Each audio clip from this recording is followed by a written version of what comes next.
My name is Ryan. In around 2019 or so, I was having a lot of issues mentally with identity, with sexuality, and as soon as I Googled my issues, I kind of was surrounded by a bunch of stuff that basically said, you're trans, you're trans, you're trans, and I got it into my head that I was trans. I had convinced myself that life would be better if I was a guy.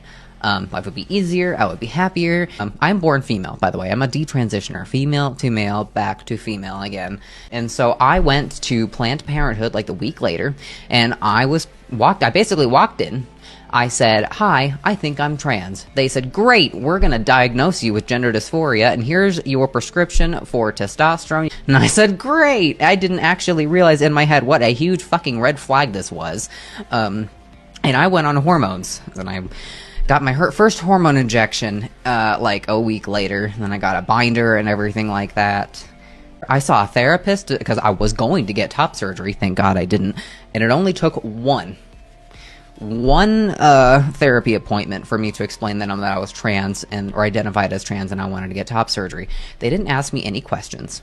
They didn't like poke or prod or try to be like, how long have you been transitioning? Are you sure this is the right thing for you? Nothing.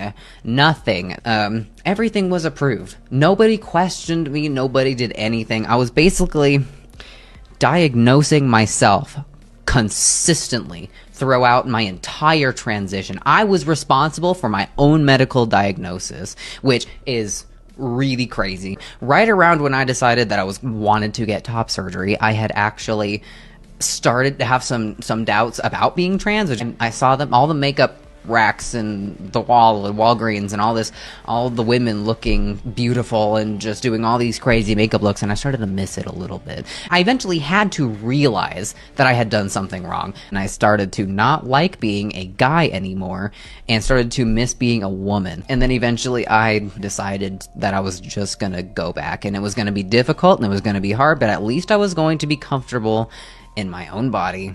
As my own gender, I would go and people would think that I was a trans woman, when I'm like, no, I am a biological woman, but thanks.